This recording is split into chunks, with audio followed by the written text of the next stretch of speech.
Good morning and welcome to the market forecast. It is Thursday, April the 22nd. I'm John Hoagland. Thanks for trusting me with your time. As always, we're going to hope for accurate context, good risk management, and patience for all of you. We started off the morning this morning, just got done listening to a little bit of Led Zeppelin. I've got a pretty decent collection of vinyl. I got a little record player here, and I just got finished listening to Fool in the Rain on an album I bought the day it came out. I can remember it well. We were all waiting for the In Through the Outdoor album to come out, and I still have that record. Original press, the day it came out, bought it at Musicland, Sanders and Dundee, the day it came out. I'm a little bit charged up. I got to be careful. I might end up getting a little bit over my skis this morning because it was exhilarating. Always good to start the day off with a little bit of music. Speaking of starting the day off, we have a little bit of eco data today. This is the big day for this week for economic data. The jobless claims number came out. Initial jobless claims fell to pandemic lows. That's good news for everybody that's out there. Hopefully, finding jobs, not giving up on finding a job, of course. We don't want that. We're still waiting for existing home sales and misleading indicators. We always call leading indicators misleading indicators. That's not likely to be a very impactful number, however existing home sales might be. 9:30, nat gas numbers due out. As far as news is concerned, U.S. stock indices open mixed a little bit right now. We got a nice little knee jerk to the upside after that initial jobless claims number came out. They've more than recovered the last 2 days of losses. Eco data still yet to come. Earnings, notable earnings out this morning. AT&T, Southwest and American Airlines, Union Pacific, Biogen, and Nestle. Everybody's favorite chocolate? I don't know, Hershey's, Nestle, whatever. Intel due out after the close. That will be the talk of the town, I'm sure, at the end of the day today. Crude prices are the lowest they've been in a week. Apparently, India is having a pretty big COVID infestation event going on. They've had their highest ever infections in one day. India is one of the biggest importers of crude oil. If they're going to be locking down, they're not going to be using a lot of oil. So we've got crude oil kind of dancing around that weekly kickoff low of 61.50. It's going to be an interesting day in there, as it always is in these markets. It's what keeps us coming back. We never know the answer. We never know what's going to happen. We take our opportunities. We look for those asymmetric opportunities where we don't have to risk a lot to make more. That's the game for me, is always keeping that math on my side, looking for the bigger opportunities against smaller risk. As always, hit that like button, share a comment, question, feedback, and heckling are always welcome. Make sure you subscribe to our YouTube channel so you can get notifications when we do go live. Looking just a few minutes ago at the VIX, the dollar index, and the 10-year yield. VIX down a little bit. Stocks up a little bit, VIX down a little bit, 1720 last I checked. Dollar index continues to slide slightly to the downside, 91.13, and the 10-year yield exactly where it was yesterday at this time, 1.56%. Always I'm going to say good morning to my friends, family, fellow futures and Forex traders. Good morning, Brian D., Theo, Ralph, Bill, Dan D. Did not switch the time to 6:45. If and when we do decide to do that, I'll give you plenty of warning. Good morning, Murph. Every day is what you make it. If so, let's make it great. Absolutely. Yeah. Thank you, Murph. Thank you for answering that. Vince, good morning. Felix, Vince, I have a question. I tried the minute opening range and the 5-minute opening range on gold today and got smoked on both. That's one of the issues that can happen. We're usually looking for the opening range when we open outside of value. We'll take a look at that shortly. The thing about the opening range is it may pay you 4 out of 10 times. There may be streaks where it's going to pay you 8 out of 10 times, and there may be streaks where it's not going to play for 10 days.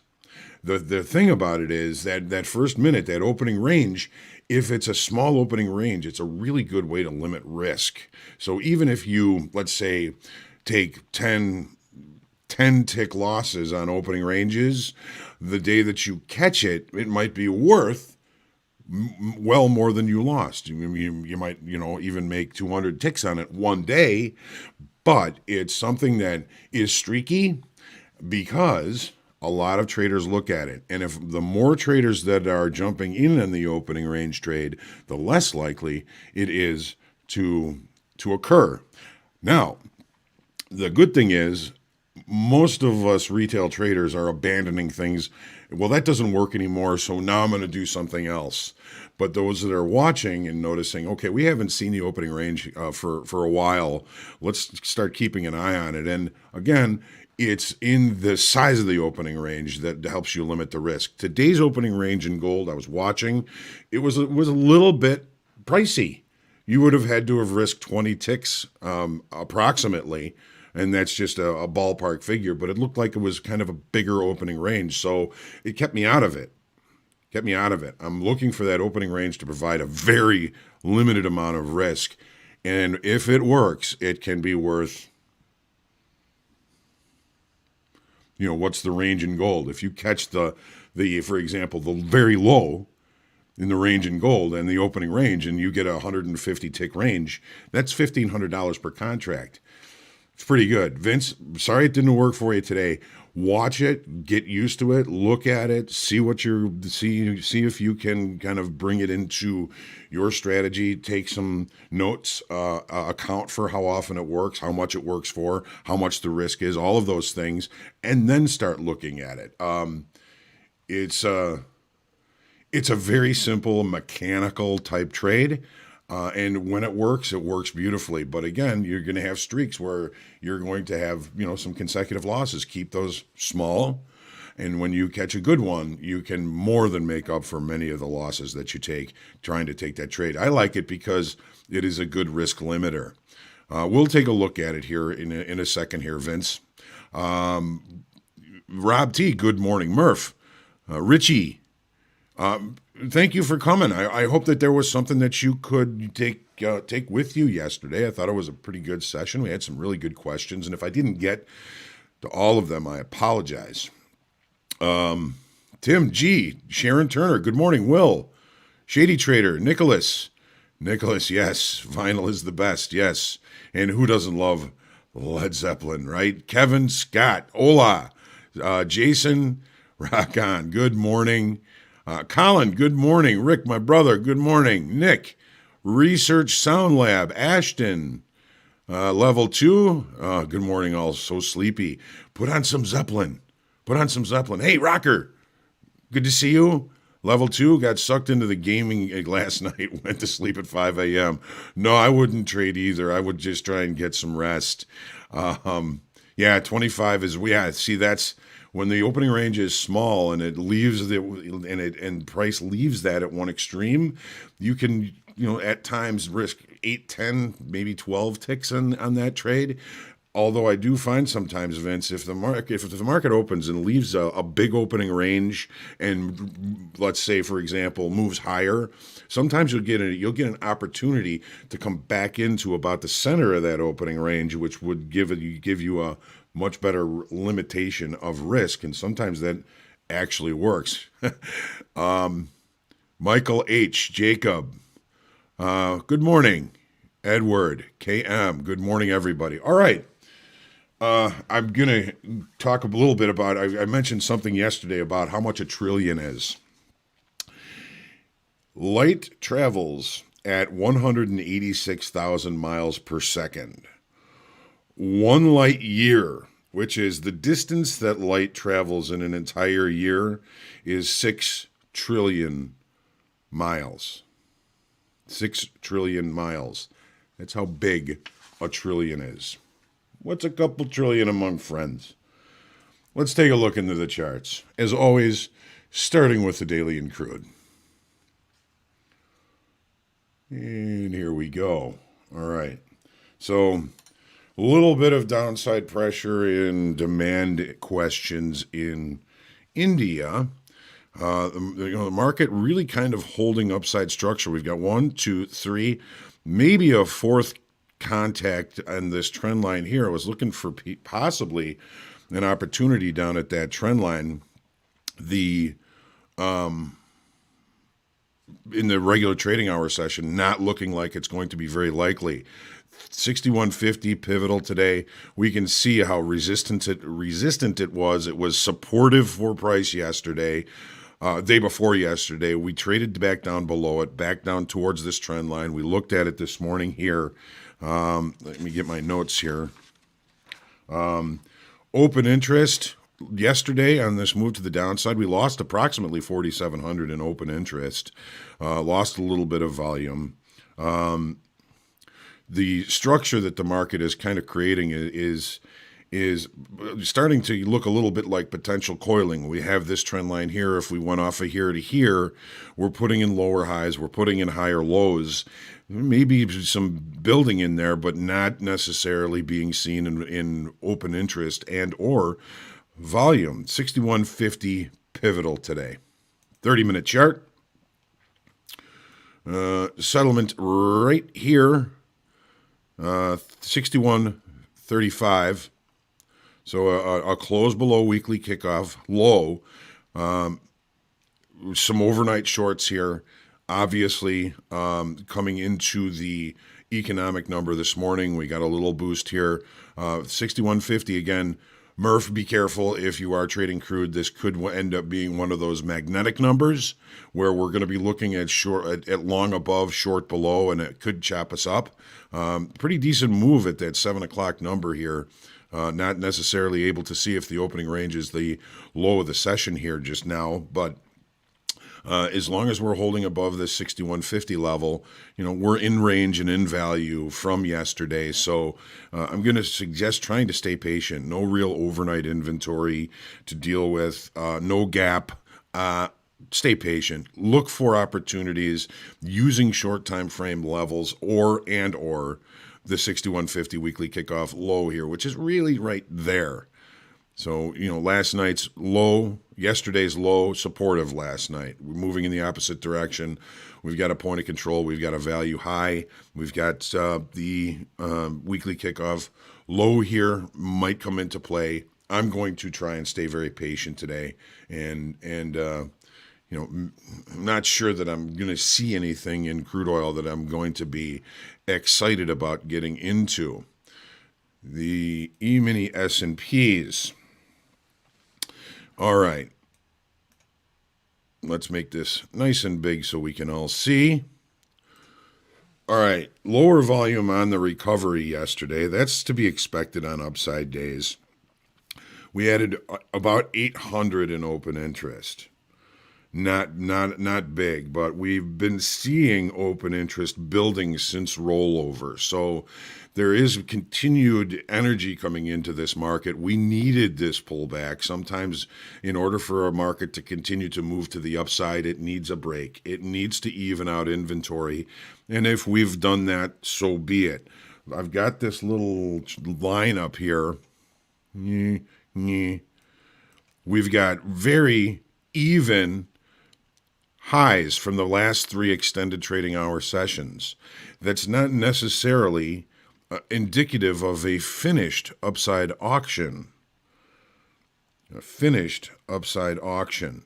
Now, looking at the situation in the 30-minute chart, what we have is a late spike that occurred yesterday. We've been seeing these quite often lately because we've been seeing open interest building and seeing evidence of longer, stronger buyers coming into this market. So these late spikes get created at the end of the day when the short time frame traders decide, okay, we're not going to make any money being short anymore, so we get out. This last bar to the upside is considered a late spike. It looks like we're going to open in the late spike. Opening inside the late spike marks acceptance of higher pricing. Look at our high from yesterday. Look at our overnight high. We've got a high from the night before last. So there's lots of even highs here, and that again isn't giving us any indication that there's excess up here. As a matter of fact, there is no excess up here. When the market's going to turn, we want to see excess, indicating price got too expensive. Buyers wouldn't buy it anymore. Sellers came in and moved price quickly away from it, and we're not seeing that. There's still plenty of weaknesses in the charts down below.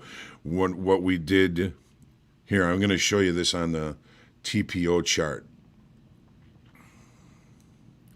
Okay, we got a weak low here yesterday. Okay, but when we went down to take out that weak low, all we did was go and recheck another weak low, another low that does not present any excess. I've drawn this line here to show where the market went to. So we took out one little level of potential weakness and created another one at the low yesterday, or the day before yesterday. The market opened, we couldn't get down there, that's important information, and we drove to the upside and then finally created this late spike, which we are again going to open inside of. When we open inside of or above a late spike, it's indicative of higher pricing. If that's the case, if we can't get back below the late spike and reaccept, I'm going to be looking at a new all-time high. Maybe today, maybe not. But if we do continue to show acceptance of higher price in this late spike, I'll look for the market to continue to the upside. Of course, we've got to take out our overnight high. We've got to take out this high here in order to do so. Market is continuing to kind of push to the upside. We did have some good news this morning, so everything looks cheery for our equities as far as the late spike is concerned. If we can't hold the low of the late spike, that's going to change things. But hypothesis number one for me is look to buy weakness if you haven't already. I don't think I put settlement on here, but that's okay. If you want it, settlement is 41.6475, 64.75, right up here. NASDAQ.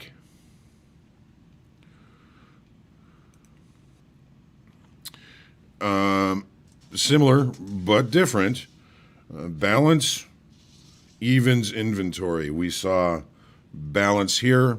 We got our recovery from yesterday. We've created a larger area of balance, and instead of getting a deep pullback, we may just see this market digest up here for a while. That's going to help even out inventory, and then we may see our move to the upside. We don't know what's going to happen. If there's some sort of headline risk or something happens that spooks the market, that's always a possibility. So make sure you're always using stops. Open interest, we added 3,300 in open interest yesterday. We added 800 in the S&Ps. The S&Ps is a much deeper, richer market, much more liquid. This is interesting to me that we added all this open interest. Of course, volume's going to be lower on an up day. I think we're still in short time frame control here. We're relatively centrally located in our current area of balance. Michael H. saying NASDAQ's looking poised for a push up, and you may be right. This time that we've spent here may be just enough to even out inventories to bring new business back to the upside and finally take out this overnight all-time high. Take a look at the 30-minute chart.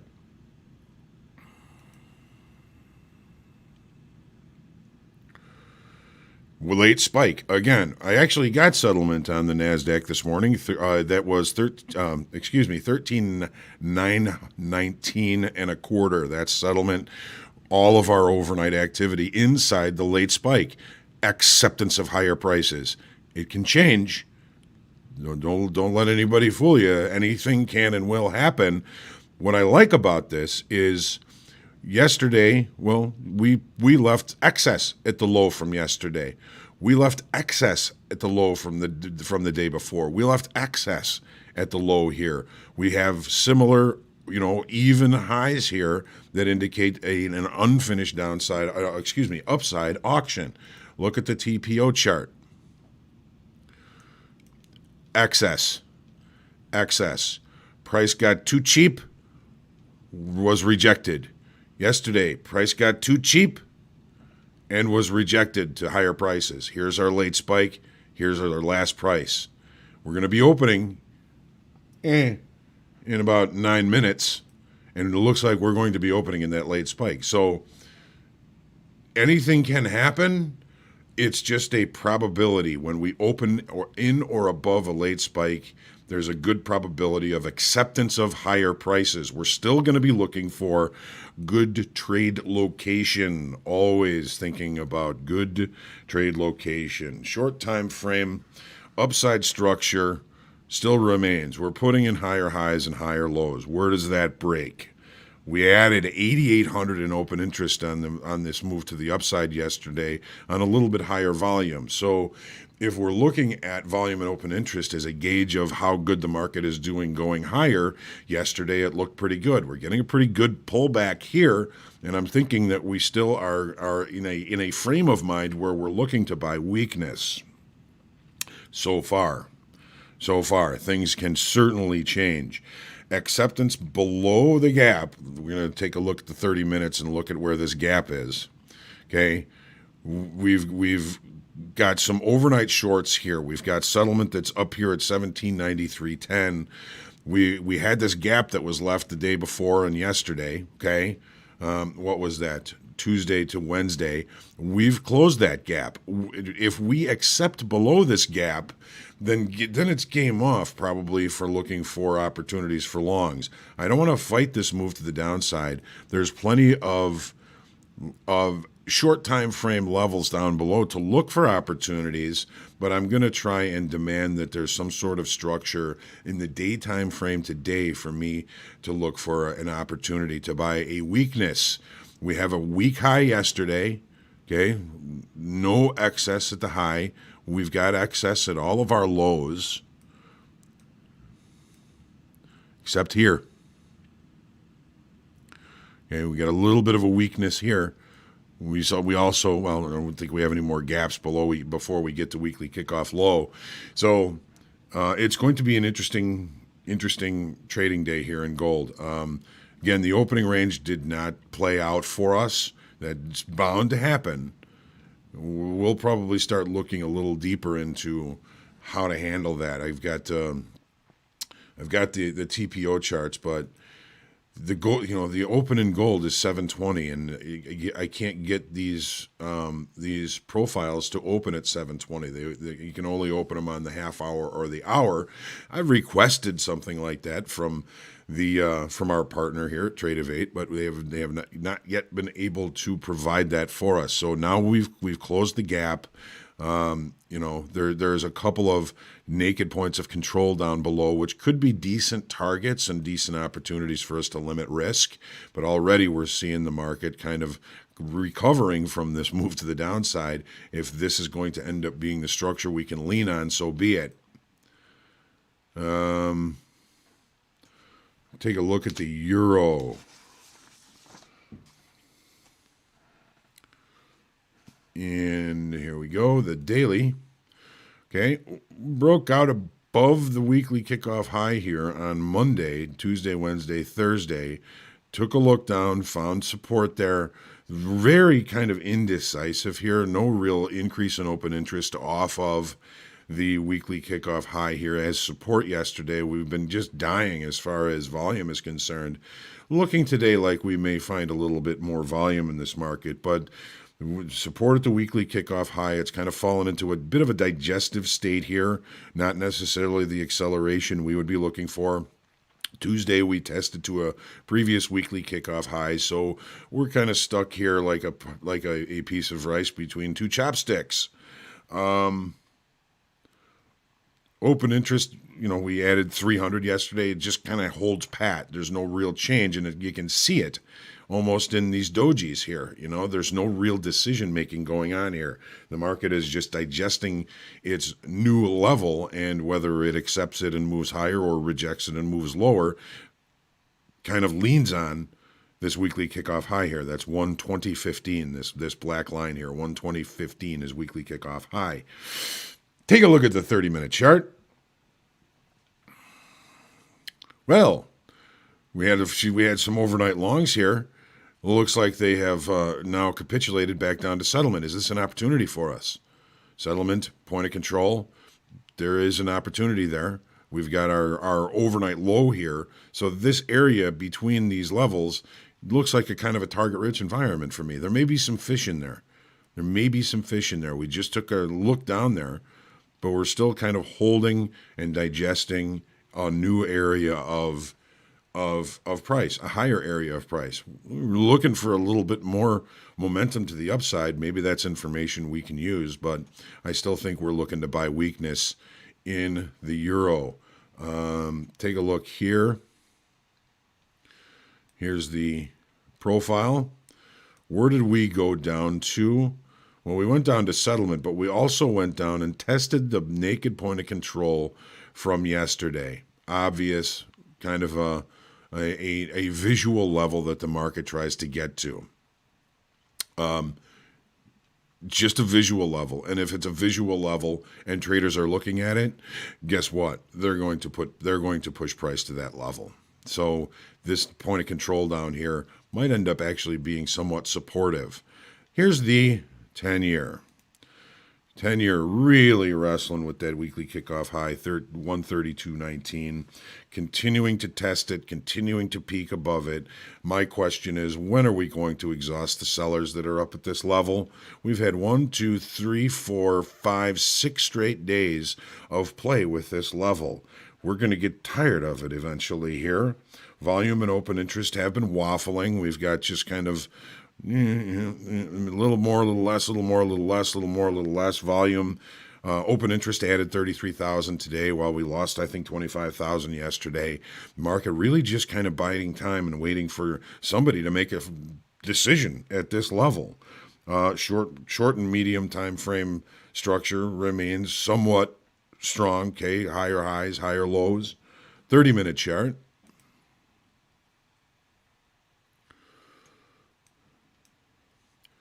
Okay, here we go. Overnight shorts near the low from yesterday. Back to settlement.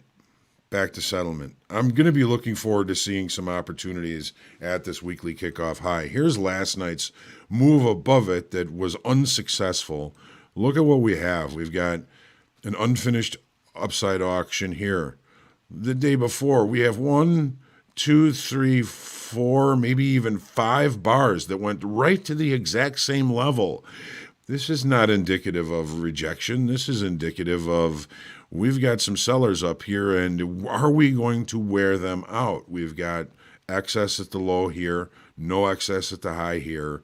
Makes sense to me that if we're going to continue this upside auction, it's being signaled by the fact that we have not seen rejection, true rejection, above this weekly kickoff level. We would be looking for a selling tail up here if we were really going to be rejecting.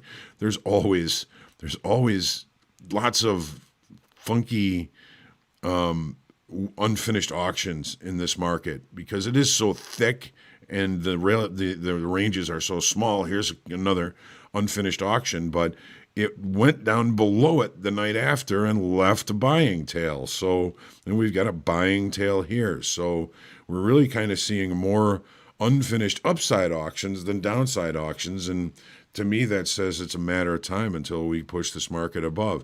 Of course, we all know that depends on the rates. If we start seeing rates creeping back lower, which we kind of have been, if we see rates continuing lower, we're going to see that market more likely to continue that move to the upside.